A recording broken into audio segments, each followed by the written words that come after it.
Journalize the following transaction in the books of संकल्प general store. उसकी हम entries कर रहे हैं। ईयर है 2019 एंड मंथ है जुलाई। ठीक है, कोई मायने नहीं रखता है वो, जो भी ईयर है आप डालिए, क्योंकि ये सब प्रैक्टिस के लिए है, इससे उतना कुछ फर्क नहीं पड़ेगा। तो जो भी ईयर है हम ईयर एंड मंथ स्टार्ट में एक ही बार डालते हैं, बाद में उसको लिखना नहीं है। फिर जो भी डेट आएगी खाली अपन क्या करेंगे, डेट डालनी चाहिए। आ रहा है समझ में? तो first transaction started business with cash, stock of goods है एंड कंप्यूटर है। बिजनेस स्टार्ट किया, ध्यान देना।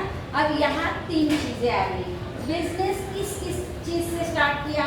अब आपको पता है कि बिजनेस में ऊपर देखिए, यहाँ देखिए, हमेशा अपने आप को क्या करना है, बिजनेस मानकर चलना है, उसी पॉइंट ऑफ व्यू से सोचना है।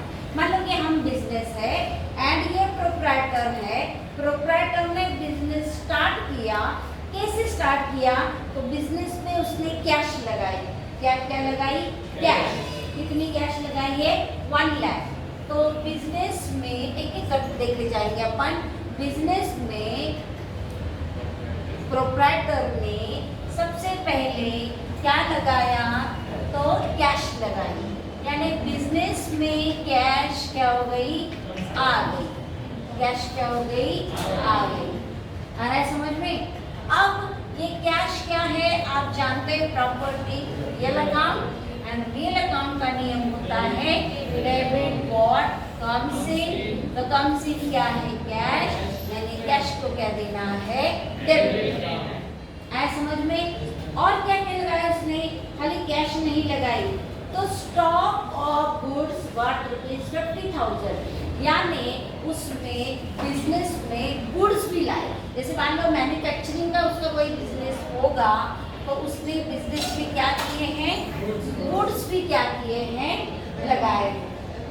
समझ में आ रहा है? स्टॉक ऑफ गुड्स लगाए हैं, तो गुड्स भी बिजनेस में क्या हो गए? आ गए। गुड्स भी क्या है? प्रॉपर्टी है, रियल अकाउंट है। सेम नियम है कि डेबिट व्हाट कम्स इन क्या है? गुड्स, तो गुड्स को भी देना है डेबिट। उसके बाद और क्या लगाया उसने? कंप्यूटर भी बिजनेस में, मान लो उसका जो भी फॉर्म है वहां पर उन्होंने 50,000 का कंप्यूटर लाके क्या कर दिया? बिजनेस में रख दिया। मतलब तीसरी चीज बिजनेस में अभी आई और वो क्या आ गई? कंप्यूटर आ गई। सेम थिंग आप जानते हैं, कंप्यूटर भी प्रॉपर्टी है, real account and same debit what comes इन। यानी बिजनेस में कैश लगाई, कैश आई, गुड्स लगाए, गुड्स आए, कंप्यूटर भी लगाया तो कंप्यूटर भी आए। ये तीनों चीजें बिजनेस में क्या हो गई? आ गई। आ गई मीन्स कम्स इन, तो तीनों को देना है डेबिट। आ रहा है समझ में? एंड ये तीनों चीजें जिसने बिजनेस स्टार्ट किया उसने लगाई, तो वो कौन होता है? प्रोप्राइटर। जब प्रोप्राइटर बिजनेस में जो भी इन्वेस्ट करता है, यहाँ क्या क्या इन्वेस्ट किया? ये और ये तीनों इन्वेस्ट किया, तो इस चीज को क्या बोलते हैं? Capital. When a proprietor invests these things into his business and that is called capital. उसको क्या बोलते हैं? कैपिटल बोलते हैं। एंड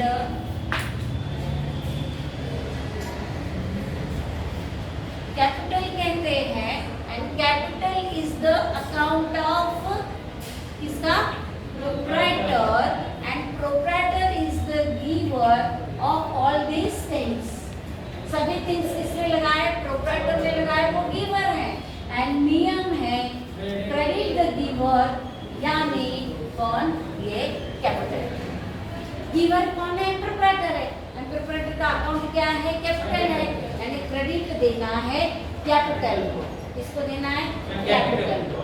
तो कैपिटल मतलब गिवर, ये भी दिया, ये भी दिया, ये भी दिया।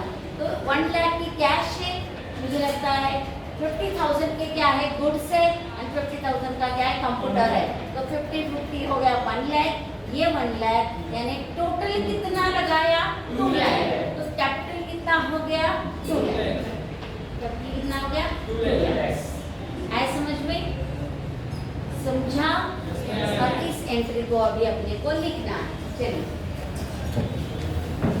कैसे लिखेंगे? कैश तीनों डेबिट है ना, तीनों का डेबिट है, तो लिखिए कैश अकाउंट डेबिट 1 लाख, फिर stock of goods account debit, ये है 50,000। उसके बाद है कंप्यूटर अकाउंट डेबिट, वो भी 50,000। और ये सब क्या है? कैपिटल अकाउंट, ये तीनों कैपिटल है, इसलिए तीनों की टोटल हो जाएगी 2 लाख। 2 लाख यहाँ पर लिखेंगे,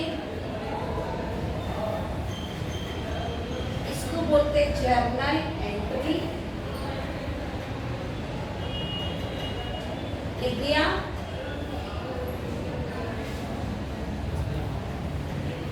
लिखा। अब लिखेंगे नरेशन। बीइंग क्या किया है? बिजनेस स्टार्टेड, बस बीइंग बिजनेस स्टार्टेड, इतना भी लिखा तो भी हो जाता है।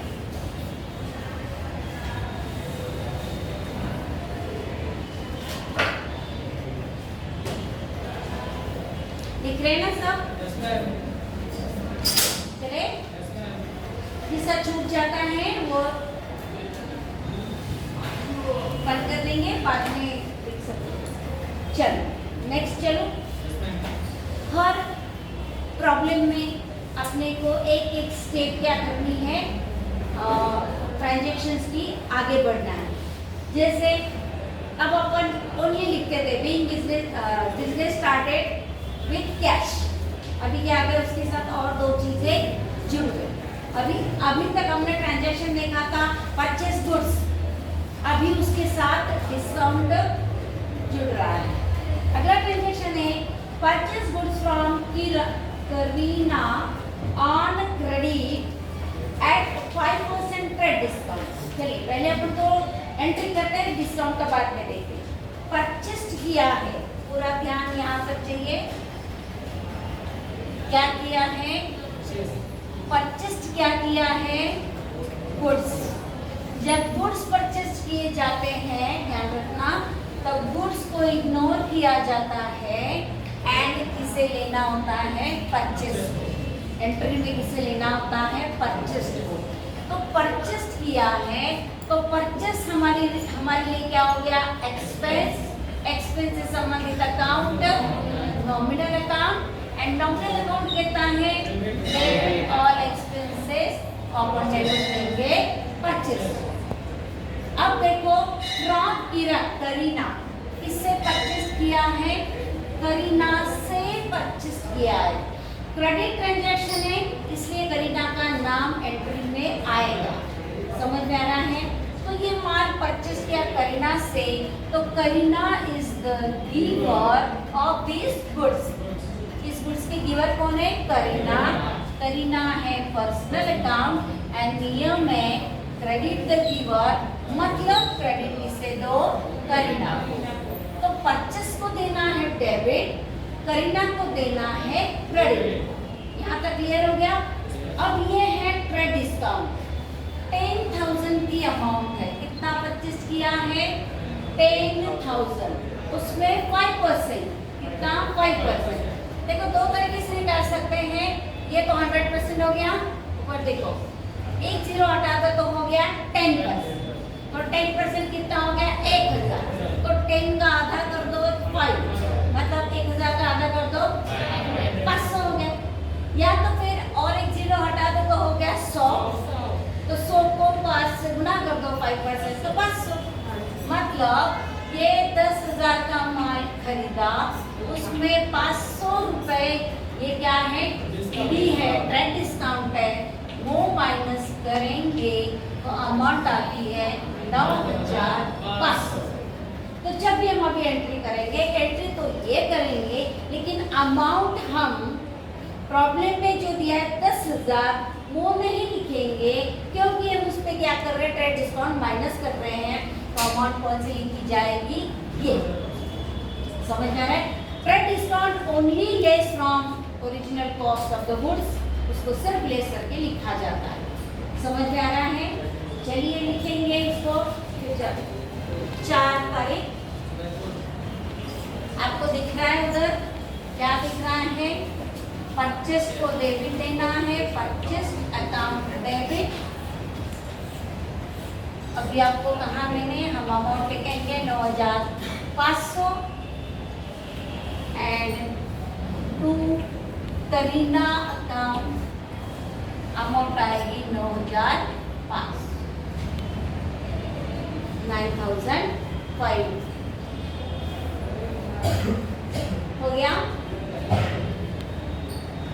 एंट्री हो गई, बोली दे रही, एंट्री हो गई।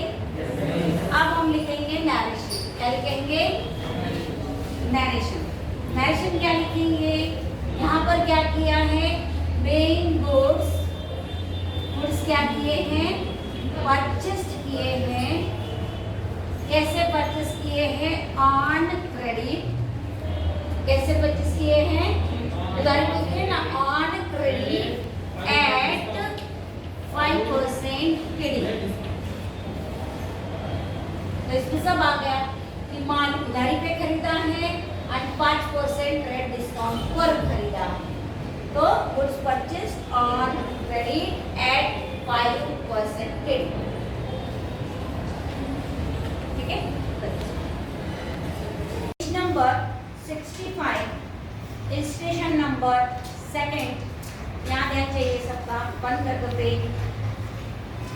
ट्रांजेक्शन नंबर 1 एंड 2 कल हुआ था, 1 तारीख और 4 तारीख का। आज हम 10 तारीख का ट्रांजेक्शन देख रहे हैं।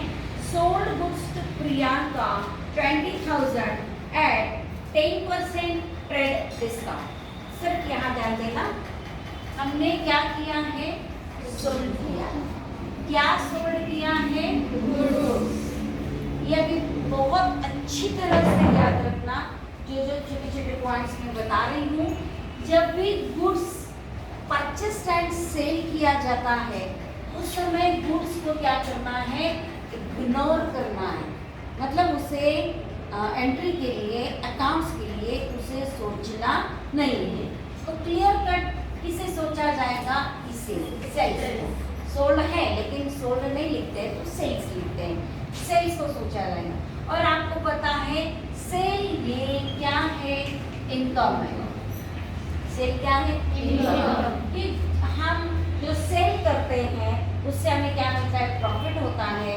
तो सेल ये हमारा इनकम का जरिया है, इसका जरिया है इनकम का।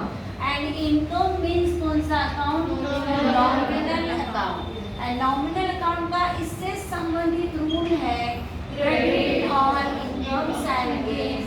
तो इनकम क्या है, सेल, इसलिए सेल को देना है क्रेडिट। सेल को क्या देना है, क्रेडिट। पक्का। अभी सेल किया है किसको, प्रियंका को। किसको किया है, प्रियंका, प्रियंका। और ध्यान से देखिए, प्रियंका ने पार्टी का नाम दिया है, कैश का उल्लेख नहीं है, मतलब ये क्रेडिट ट्रांजैक्शन है।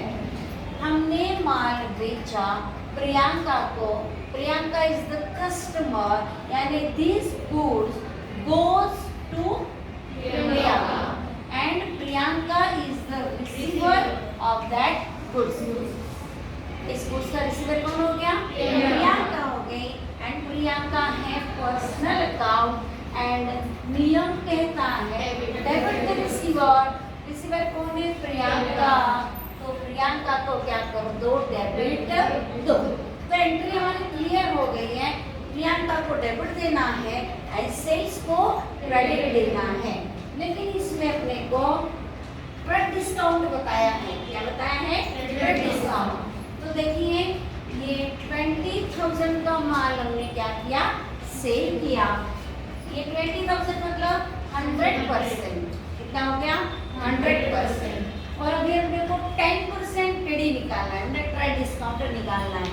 अब इसमें से एक जीरो हटा दो तो हो गया 10, मतलब यहाँ से भी एक जीरो हटा दो तो ये हो गया 10%। परसेंट कैसे निकालना समझ में आ रहा है?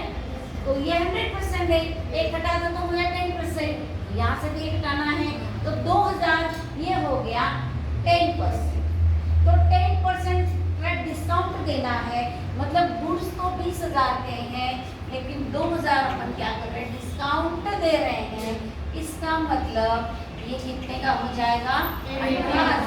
18,000 का माल हमने क्या किया? सेल किया।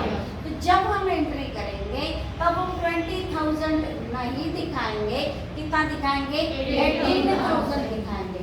In this way trade discount जो है वो माइनस करके दिखाया जाता है, लेकिन एंट्री में डिस्काउंट ये शब्द नहीं आता। समझ में आ रहा है? फिलहाल इतना ही। अभी इसको अपन क्या करेंगे? लिखेंगे। चलिए साथ में लिखेंगे ताकि समय नहीं जाए। 10 तारीख है, आपको बुक पे भी देखने की जरूरत नहीं है, सामने देख के क्या करो। अब देखो हमें डेबिट देना है प्रियंका को, तो प्रियंका अकाउंट डेबिट कितना है? सॉरी कितना है? 18,000। एंड सेल को क्रेडिट देना है तो सेल्स अकाउंट ये भी कितना है? 18,000।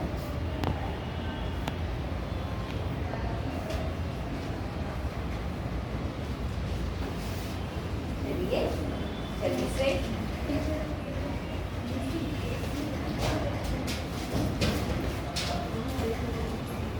ये सामने चलो हो गया क्या? चलो हो गया ना? ये एंट्री हो गई। अब यहाँ लिखना होता है नरेशन। नरेशन की शुरुआत बीइंग शब्द से। बीइंग क्या किया है? गुड्स क्या किए हैं? सोल्ड किए हैं। गुड्स सोल्ड कैसे सोल्ड किए हैं? क्रेडिट में, ऑन क्रेडिट एंड एट 10%। 10% क्या दिया है? क्रेडिट डिस्काउंट दिया है एट 10% क्रेडिट। 10% क्रेडिट।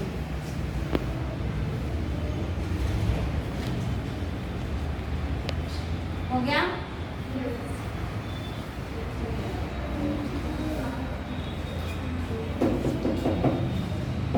सबका हो गया लिखकर? Next transaction paid into state bank of India. State bank of India में पेड किया मतलब डिपॉजिट किया। पैसा डिपॉजिट कहाँ किया? बैंक में किया, state bank of India SBI। इस बैंक में आपने क्या किया? पैसा पेड किया मतलब डिपॉजिट किया, मतलब पैसा गया कहाँ गया? स्टेट बैंक के पास गया। यानी दूसरी भाषा में state bank is the receiver of that cash and state bank ये आर्टिफिशियल पर्सन है, इसके पर्सनल अकाउंट एंड नियम कहता है डेबिट रिसीवर। रिसीवर कौन है? State bank. तो उसको क्या करना है? डेबिट देना। और हमने पैसा पे किया है, भरा है, मतलब डिपॉजिट किया है, तो हमारे पास से कैश क्या हो गई? चली गई, गोज आउट। कैश हमारे पास से गई। कैश जो है प्रॉपर्टी है, प्रॉपर्टी हमारे पास से गई, तो ये कौन सा अकाउंट है? और ये अकाउंट कहता है credit for goes out. Goes out क्या है? कैश। तो कैश को देना है क्रेडिट। Very simple. आए समझ में? चलिए लिखिए। इसकी मुझे लगता है 13 तारीख है। SBI account debit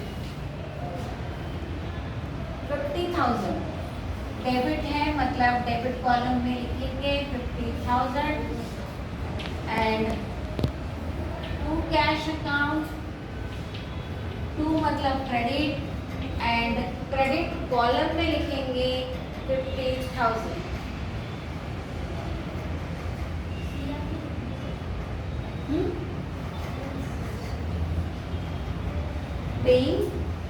being cash deposited into bank या only being cash deposited इतना भी लिखा तो भी चलता है। being cash deposited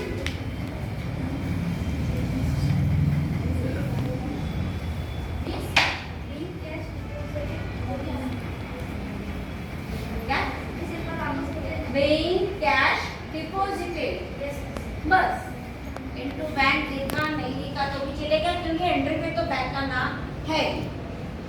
चले next transaction goods worth ₹2,000 lost by theft. Theft मतलब चोरी, चोर है ना। तो 2,000 का माल क्या हो गया, चोरी हो गया। माल हमारे पास से क्या हो गया, चला गया। लेकिन कैसा चला गया, सेल नहीं हुआ है, उसके रिटर्न में कुछ नहीं मिलेगा, ना हमने घर में यूज किया है, समझ में आ रहा है, ना कस्टमर को बेचा है, गया लॉस हो गया। वो चोरी हो गया मतलब क्या हो गया, लॉस हो गया, हमारा नुकसान हो गया, समझ में आ रहा है। तो उसको ऐसे ऐसे लिखा जाता है loss by theft, loss by theft ऐसा लिखा जाता है। क्योंकि ये क्या है, चोरी हो गया तो लॉस हो गया है। और क्लियर कट लॉस से संबंधित account nominal account, and nominal account कहता है debit all expenses and losses. तो ये लॉस है इसलिए अपन डेबिट देंगे, लॉस बाय थेफ्ट अकाउंट को डेबिट देंगे। एंड लॉस हो गया, क्या चले गए हैं, गुड्स चले गए। कैश का क्या संबंध है, तुम्हारे गोडाउन का माल चोर उठा के ले गया तो कैश का कहाँ से संबंध है, गुड्स गए तुम्हारे, जो भी गया क्या गए, गुड्स गए। तो गुड्स गए मतलब goods goes out, and goods क्या है, तुम्हारी प्रॉपर्टी है, प्रॉपर्टी तुम्हारी गई, क्रेडिट गोज आउट, इसलिए क्रेडिट किसे देंगे, गुड्स को देंगे। आ रहा है समझ में। चलिए फिर डेबिट दिख रहा है, क्रेडिट दिख रहा है, लिखिए loss by theft account debit,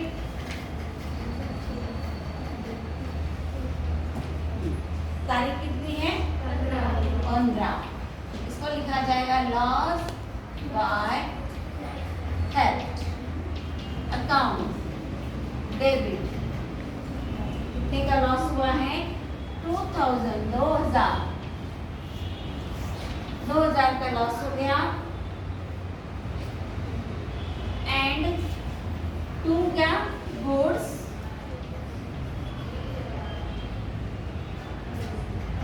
इसमें आगे जोड़ेंगे तो goods lost account, goods lost account. Only goods लिखा था, गुड्स गए मतलब किसी के पास गए ऐसा हो जाएगा, इसलिए इसको यहाँ पर लॉस्ट शब्द जोड़ा है, मतलब ये गुड्स हमारे लॉस्ट हो गए, चले गए, है कि नहीं। कितना, 2000। Same narration, being goods lost by theft।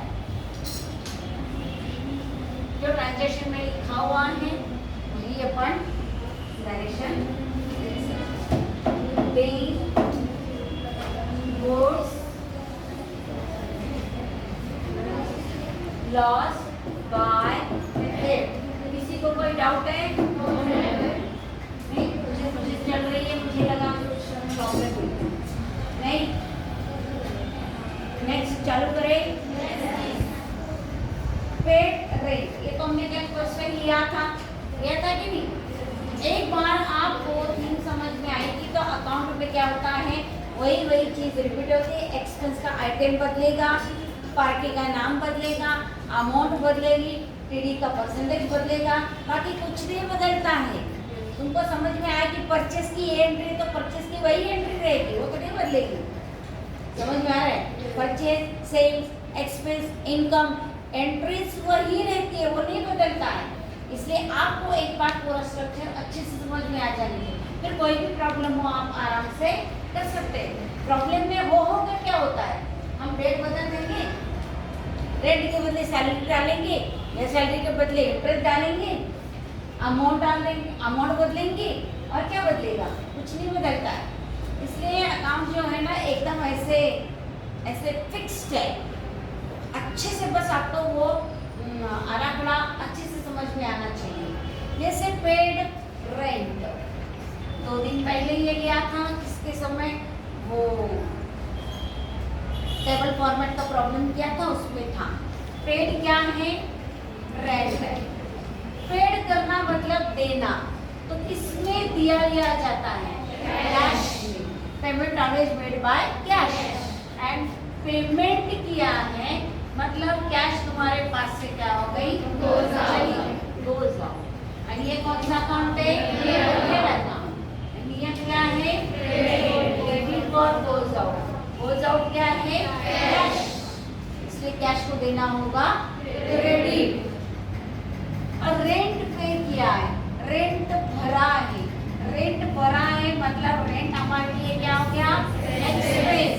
और ये कौन सा अकाउंट है, एंड नियम कहता है डेबिट और एक्सपेंसेस। एक्सपेंस कौन सा है, रेंट। तो यहाँ पर रेंट एक्सपेंस होने के कारण हम रेंट को क्या देंगे, डेबिट देंगे। वहाँ आपको ऊपर क्रेडिट दिख रहा है, नीचे डेबिट दिख रहा है, वो एक्सप्लेनेशन है। लेकिन जब हम एंट्री लिखेंगे तो डेबिट हमेशा पहले ही लिखा जाता है। इसलिए चलिए हम लिखेंगे रेंट अकाउंट डेबिट। डेट है इसकी 18 तारीख है। रेंट अकाउंट डेबिट, अमाउंट है 4000। डेबिट बोला, इसका मतलब डेबिट कॉलम में लिखेंगे। कैश जो है, कैश को देना है क्रेडिट टू कैश। क्रेडिट बोल रहे हैं इसलिए क्रेडिट कॉलम में लिखेंगे टू कैश अकाउंट। डायरेक्शन आपके मन पर डिपेंड है। आप लिखिए being expenses paid, being rent paid by cash, जैसा भी लिखना चाहिए आप वो लैंग्वेज में लिख सकते हैं। बीइंग रेंट पेड ऐसा लिखा तो भी चलेगा, एक्सपेंसेस पेड तो भी चलेगा, रेंट पेड बाय कैश तो भी चलेगा। समझ में आ रहा है?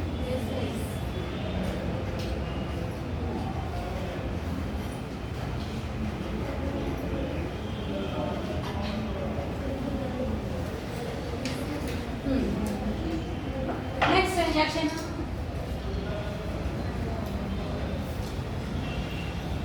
received cash of 17,500 from Priyanka in full settlement of her account. In full settlement का मतलब होता है इसमें कैश डिस्काउंट पक्का रहेगा।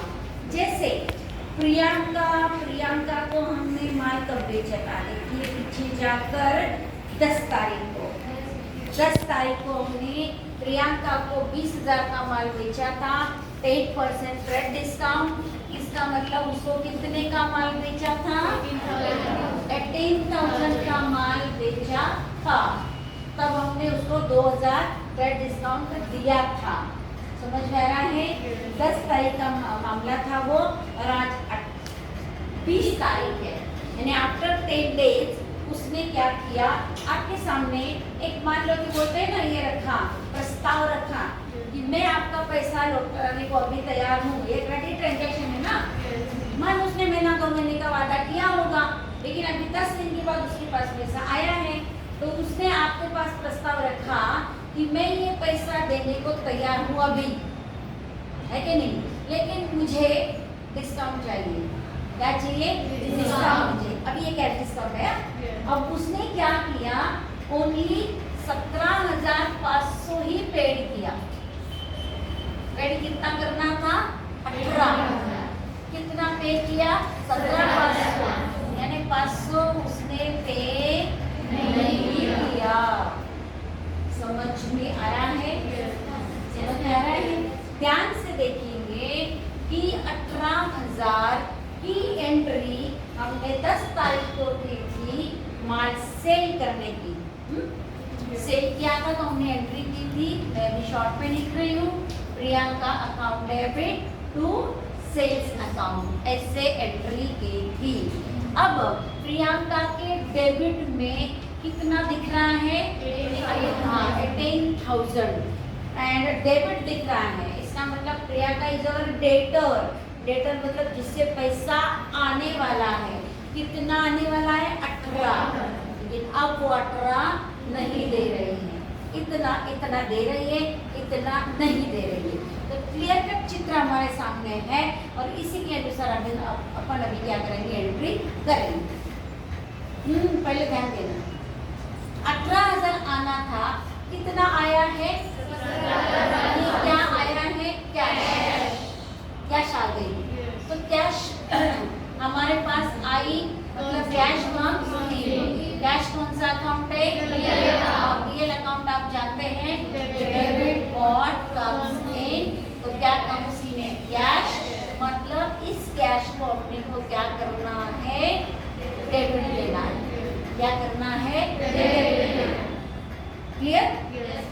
ये 500 रुपए वो नहीं दे रही है, जबकि हमने 18,000 का माल बेचा है। मतलब 500 हमको मिलने वाले नहीं है। मतलब इतना हमारा क्या हो गया? लॉस हो गया ना। 18 का माल बेचा, 17,500 दे रही है, 500 हमारा क्या हो गया? Loss. Loss means nominal account कितना है? डेबिट और लॉसेस। तो ये लॉस है 500 का, इसको कहते हैं डिस्काउंट। क्या कहते हैं? डिस्काउंट।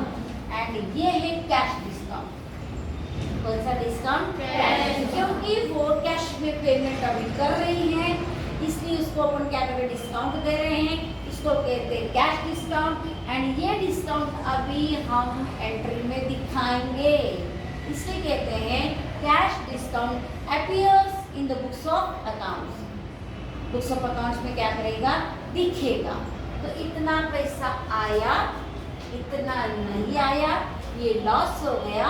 और इस प्रकार हमारा ये जो उसके साथ क्या हुआ था? सौदा हुआ था, ट्रांजैक्शन हुआ था, वो ट्रांजैक्शन अब क्या हो गया? कंप्लीट हो गया। कंप्लीट हो गया ना। 18 देना था तो उसने दे दिया, ये पकड़ा, 17,500 ले लो और क्या कर दो? मतलब 500 रुपए मांगना नहीं, और हमारा ट्रांजैक्शन क्या हो गया? कंप्लीट हो गया। तो बुक में से हमारा नाम क्या कर दो? हटा दो। होता है ना, अपन जाते हैं ना किराने के पास, अपना उधारी रहती है, जब अपन पे करते तो अपन क्या बोलते हैं? तो कॉपी निकालो और हमारे नाम के आगे जो लिखा होगा ना उधारी, उसको क्या कर दो? कई बार ऐसे होता है कि नहीं, हम पैसा देकर वो एंट्री नहीं करता है, फिर मांगता है, अपन उसको क्या बोलते हैं? हमारा नाम काट दो, यानी हमने तुम्हारा पैसा दिया। तो साधारण जो व्यापारी होते वहाँ चलता है, अकाउंट में ऐसा काटा काटी नहीं होती। समझ में आ रहा है? सीधा जो मामला एंट्री में, इसी को बोलते हैं फुल सेटलमेंट। फुल सेटलमेंट मतलब पैसा कम दे रही है और सेटलमेंट कैसा कर रही है? फुल। नहीं समझे? इतना देना है, इतना ही दे रही है, कम दे रही है, तो क्या बोल रही है? सेटलमेंट कर दो, फुल सेटलमेंट कर दो। मतलब अभी 1 रुपये भी मांगना नहीं है। समझ में आया? और ये जो है दे रही है इतना, और क्या बोल रही है? इतना दे रही है, ऐसा मान लो। तो ये कौन दे रहा है? ये पैसा कौन दे रहा है? अपने प्रियंका दे रही है, कि जिसको हमने माल क्या किया था? बेचा था। तो ये जो प्रियंका है वो दे रही है, मतलब वो हो गई गिवर। तो credit the giver, Priyanka giver है। और कितना दे रही है वो? 18,000 दे रही है। अरे समझ में? तो ये उसके क्रेडिट पे जाएगा 18,000। समझ में आया? अब इसे हमको लिखना है। चलिए, डेट है 20, है ना? रेडी? तुम्हारे सामने क्या क्या दिख रहा है तुम बताओ मुझे। क्या लिखना है पहले? पहले क्या लिखना है? Cash. Cash account debit. Cash कितनी? 17,500 हमारे पास आ गई। फिर क्या है? डिस्काउंटेड लॉस, तो वो लिखना है डिस्काउंट अकाउंट डेबिट। कितना डिस्काउंट है? 500। ये लॉस है इसलिए डेबिट, ये आया कैश इसलिए डेबिट, और ये देने वाला कौन है? प्रियंका। तो टू प्रियंका अकाउंट, और प्रियंका के अकाउंट को क्या मिलेगा? क्रेडिट मिलेगा, क्योंकि डेबिट और क्रेडिट दोनों इक्वल होना चाहिए। 17,500 देकर वो 18,000 का सौदा क्या कर रही है? निपटा रही है, कंप्लीट कर रही है। इसी को कहते हैं फुल सेटलमेंट। हो गया? अच्छा, लास्ट वन कंप्लीट ही कर देते हैं। पेड क्या है? Narration. Paid cash received from Priyanka and discount allowed, ALLOWED, allowed, बस complete. Last, paid for stationery purchased.